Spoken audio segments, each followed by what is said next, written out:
आज आपसे weekend special 2 बहुत ही अच्छी रेसिपीज़ शेयर कर रही हूँ। पहली है आलू के पराठे की रेसिपी। आलू के पराठे की रेसिपी मेरी ऐसी है कि हर घर में जहाँ बच्चे हैं, वो मज़े से खा लेंगे।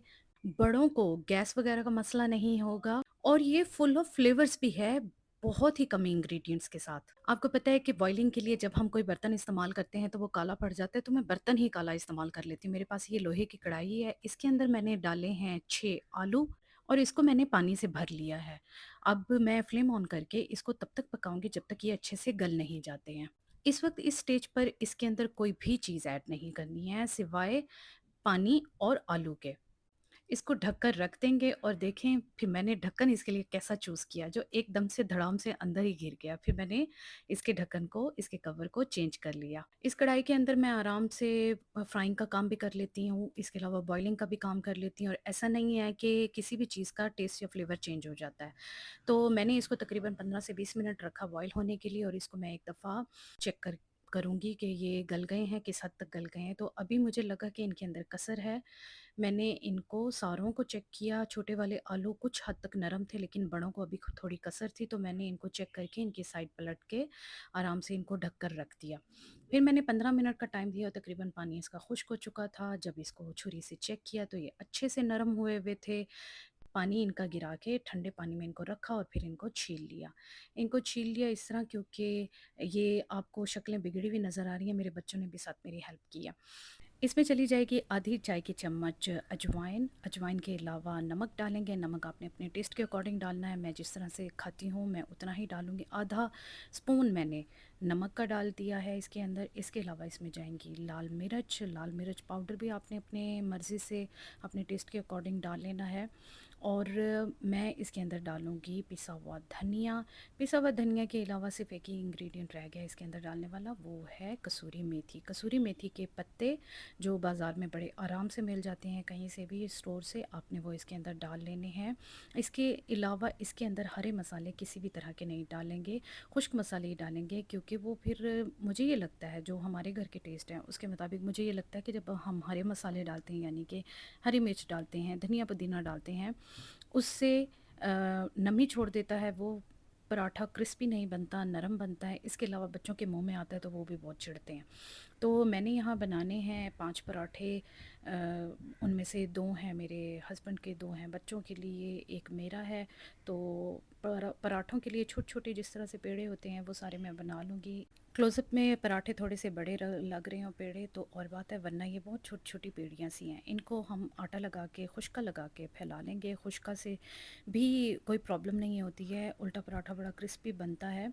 और आपने मेरे क्रिस्पी पराठा की रेसिपी और भी देखी है जिसमें कि मैंने बताया है कि खुश्का जब हम डाल लेते हैं किसी भी पेड़े को फैला के उसके ऊपर, उसके बाद उसका जो भी मिक्सचर होता है वो डालते हैं तो पराठा बहुत क्रिस्पी होता है क्योंकि वो उस मटेरियल की जो नमी है वो अपने अंदर एब्जॉर्ब कर लेता है खुश्क आटा। तो यहाँ मैंने पेड़े फैला लिए हैं, इसके अंदर डाला है हल्का सा थोड़ा सा देसी घी और मैं अपना मिक्सचर इसके ऊपर फैला लूँगी और बड़े बड़े से बेल के मज़े के पराठे बना लूँगी। अच्छा, बेलती मैं बहुत ज़्यादा नहीं हूँ क्योंकि उससे फिर पराठे के फटने का और चिपक जाने का बहुत ख़तरा होता है। यहाँ देखें इतनी एहतियात से बेलने के बावजूद भी पराठा कहीं कहीं से हल्का सा फट गया लेकिन कोई फ़र्क नहीं पड़ता। हमने किसी नुमाइश में पराठे नहीं भेजने हैं तो मैं इसके ऊपर खूब सारा लगा लूँगी देसी घी लगा के और मैं जी इसको अच्छे से सेक लूँगी हल्की आंच पे। बहुत तेज़ आंच पे मैं पराठे नहीं बनाती हूँ, हल्की आंच पे ही बनाती हूँ, थोड़ा सब्र से काम लेना होता है। अदरवाइज़ पराठा बाहर से जलना शुरू हो जाएगा, अंदर से वैसे का वैसा होगा कच्चा और फिर क्रिस्पीपन भी उसके अंदर बिल्कुल नहीं आता। क्रिस्पीपन लाने के लिए पराठे को हल्की आंच पे ही सेकना सबसे बेस्ट। तो एक पराठा मेरा रेडी हो गया है, एक पराठे के ऊपर मैं आराम से अचार रख के और सबको दे दूँगी, बाकी के पराठे आहिस्ता-आहिस्ता बनते रहेंगे और साथ-साथ सर्व होते रहेंगे। तो जी इसके अलावा दूसरी जो डिश है वीकेंड स्पेशल वो है बहुत ही फ़ेमस शेफ़ बाबा फूड आरआरसी की एक बहुत ही फ़ेमस 2 मिलियन व्यूज़ वाली चिकन बोनलेस हांडी। इसके लिए हमने एक देगची ली है, पतीली ली है, उसमें 3 लहसुन के जवे, थोड़ा अदरक का टुकड़ा, 2 हरी मिर्चें डाल दी इसके अंदर और बड़े-बड़े काट के 2 टमाटर डाल देंगे हम। टमाटर इसके अंदर चले जाएँगे, इसके अलावा इसके अंदर चले जाएँगे 2 दरमियाने साइज़ के प्याज़। फ्लेम मैंने ऑन कर दिया था इसलिए घबराने की ज़रूरत नहीं है, इसमें से हल्का-हल्का सा धुआँ उठ रहा है लेकिन हमने इसके अंदर पानी डालना है। जब ये सारी चीज़ें कट जाएँगी इसके अंदर हम डाल देंगे 2 ग्लास पानी। और इसको पकने के लिए रख देंगे। मैंने बहुत सारी बोनलेस हांडी की रेसिपीज़ ट्राई की हैं जिसमें कि कच्चे मसालों को पीस के और सालन में डालते हैं, लेकिन बिलीव मी जब आप इस रेसिपी से बनाएंगे आपको बहुत ही उम्दा और डिफरेंट फ्लेवर आएगा।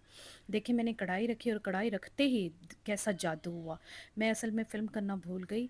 1 कप ऑयल के अंदर मैंने अदरक लहसुन का पेस्ट डाल के उसको अच्छे से फ्राई कर लिया था। उसके अंदर मैंने डाला यूँ छोटे-छोटे पीसेस में कटा हुआ बोनलेस चिकन और इसको अच्छे से फ्राई कर लिया।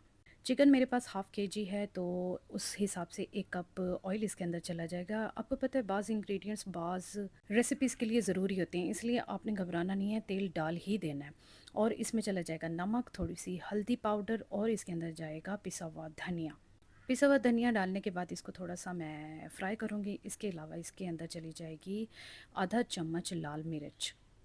ये मसाले डालने के बाद मैं हल्का-सा इनको फ्राई करूँगी और आपको पता है वो जो मैंने मिक्सचर इसका रेडी किया था, बॉयल करके सब्जियों को, उसको मैंने हैंड ब्लेंडर से ब्लेंड कर लिया और पानी के साथ ही उसको इसके अंदर डाल दिया। आपके मुँह से निकला होगा हाँ! इतना सारा पानी, मेरे मुँह से भी यही सेम बात निकली थी जब मैंने बाबा फूड वाले को इस तरह से पानी मिक्सचर के साथ चिकन में डालते हुए देखा था। लेकिन ट्रस्ट द प्रोसेस, वाक़ई में बहुत अच्छी बोनलेस हांडी बनती है। हमने बगैर कवर किए हाई फ्लेम पे इसका पानी खुश्क होने देना है और साथ ही इसके अंदर डाल देना है कढ़ाई मसाला आधा चम्मच। आपको पता है इंटरनेट पे तो बहुत ज़्यादा रेसिपीज़ हम देखते रहते हैं, लेकिन मज़ा तब आता है जब हमें पता चलता है कि किसी और ने भी इसको ट्राई किया और वो रेकमेंड कर रहा है।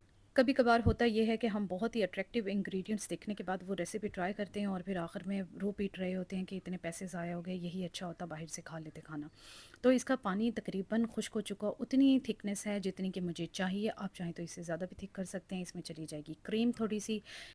क्रीम डालने के बाद मैंने इसमें कोई चम्मच नहीं चलाया था बल्कि इसको ढक के रख दिया था सिर्फ 2 मिनट लो फ्लेम पे। उसके बाद मैंने फ्लेम बंद कर दिया और क्रीम को अच्छे से सालन में मिक्स करके मैंने इसको डिश आउट कर लिया। तो है ना दोनों ही रेसिपीज़ वीकेंड स्पेशल बड़ी ही मज़ेदार, लाइक ज़रूर करें।